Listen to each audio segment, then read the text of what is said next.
지난 16일 오후 서울 강서구에서 한 주황색 법인 택시에 올라타자 색다른 경험이 시작됐다. 뒷좌석 앞 조수석 뒷면에 달린 태블릿 PC에서 목적지를 입력해달라는 소리가 나왔다. 운전석에 앉은 택시기사는 뒤를 돌아보며 환한 미소를 지어 보였다. 집게 손가락으로 태블릿 화면에 목적지를 쓰고 전송 버튼을 눌렀다. 기사 앞에 설치된 태블릿 화면에도 이 글자가 떴다. 목적지는 키보드로 입력하거나 소리 내말에도 같은 원리로 기사에게 전달됐다. 화면을 통해 목적지를 확인한 기사는 뒷좌석을 향해 두 손가락으로 OK 표시를 했다. 기사는 목적지를 별도의 내비게이션에 입력한 후 택시를 몰았다. 이 택시의 기사 이대호 50씨는 청각장애인이다.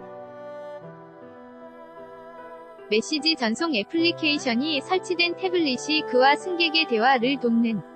서울의 청각장애인이 모는 택시가 처음 등장했다. 모두 이대로 지난 13일부터 운행을 시작했다. 또 다른 택시는 역시 청각장애인인 최철성 47씨가 운전한다. 이씨와 최씨 모두 서울시의 택시운전 자격 시험에 통과했고 지난 9일 법인 택시회사에 채용됐다. 두 사람은 보청기를 사용해 도 듣지 못하는 청각장애 2급이다. 현행법에 따라 청각장애인이 운전면허 시험 제1종 대형 특수 운전면허 제외 과운전적성 정밀검사를 통과하고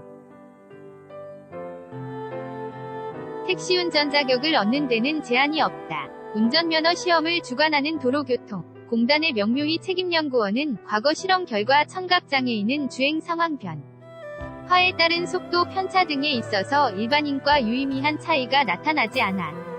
청각장애인이 택시 운전을 하는데 안전 문제는 없다고 본다고 말했다. 그런데도 이전까지 청각장애인 택시기사를 볼 수 없었던 건 승객과의 소통이 어려웠기 때문이다. 서울시 관계자는 청각장애인이 서울시에 택시운전 자격을 얻은 전례가 없었다. 승객과 소통하는데 어려움이 있다고 미 택시회사로부터 채용 자체가 불투명한 게 이유였다고 말했다. 하지만 대학생들이 만든 기술이 소통 장벽을 허물었다. 벤처기업 코액터스는 지난 6월 택시 안의사소통 애플리케이션 고요한 택시를 개발했다. 송민표 코액터스 대표, 동국대 컴퓨터공학과 4학년은 직종이 한정돼 있는 청각장애인의 직업군을 넓히고 싶었다고 말했다. 코액터스는 청각장애인을 대상으로 지원자를 모집해 택시운전 자격 취득을 돕고 계약을 맺은 택시회사들의 취업을 주선한다. 이씨와 최씨를 채용한 택시회사 신신기업의 심상홍 대표는 기술로 승객을 상대하는 서비스 문제가 해결됐으니 청각장애인들에게도 기회를 주고 싶었다고 말했다. 경북 경주시에선 이미 6월에 같은 기술을 이용해 청각장애인이 모는 택시 한 대가 등장했다. 청각장애인 서울택시 1호 위 주인공이 된 이씨와 최씨는 택시 운전대를 잡으면서 삶의 희망을 얻게 됐다고 했다. 서울신용하인협회 강서구 수어통역센터에 정점희 수화통역사의 도움을 받아 두 사람의 이야기를 들었다. 선천적인 청각장애인인 최씨는 운송업 20년 경력의 베테랑이다. 택배 차량, 패스트푸드 배달 차량 등을 몰았다. 그는 손으로 핸들을 돌리는 움직임을 흉내내며 행복한 표정을 지었다. 최씨는 택시 운전은 내 오랜 꿈이어서 도전했다면서 어렸을 때부터 운전을 좋아해 다양한 운전직에 도전했는데 넌 못 들어서 안 돼 란 말을 듣고 좌절도 여러 번 했다고 말했다. 이씨는 대학생인 두 자녀의 뒷바라지를 위해 일자리를 찾고 있었다고 해. 그는 3살 때 원인 모를 열병을 앓고 난 후 청각장애를 갖게 됐다. 장애인 운전사에 대한 편견을 극복하기 위해 최씨는 택시에서 내려 승객의 무거운 짐을 트렁크에 실어준다고 한다.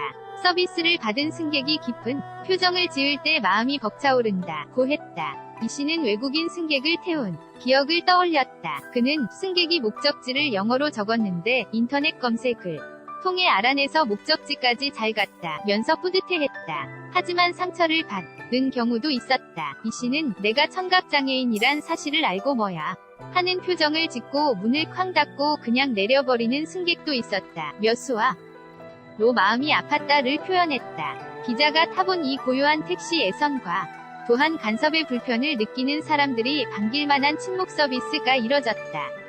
조용한 가운데 창밖 풍경을 즐길 수 있었다. 택시가 목적지에 도착하자 태블릿에는 카드와 현금 중에서 결제 방식을 선택하게 하는 화면도 떴다. 서울의 복잡한 도로 상황을 감안할 때 안전을 우려하는 시각도 있다. 이에 대해 두 사람은 간절한 눈빛으로 이렇게 전했다. 우리는 듣고 말하지 못하는 대신에 잘 봅니다. 우리가 장애가 있기 때문에 더 집중해서 안전하게 운전합니다. 승객의 목소리는 듣지 못해도 마음을 들어서 친절한 서비스를 할 겁니다. 두 사람에게는 꿈이 생겼다. 운전을 할 때 새가 하늘을 나는 것 같은 자유로움을 느낀다. 는 최 씨는 최소 3년간 무사고로 법인 택시를 몰아 개인 택시 취득 자격을 얻고 싶다고 했다. 이 씨는 많은 승객들을 만나면서 비로소 넓은 세상으로 나왔다는 것을 느낀다. 운전대를 오래오래 잡고 싶다고 했다. 임선영 기자 영컨 @JOONGANG.co.kr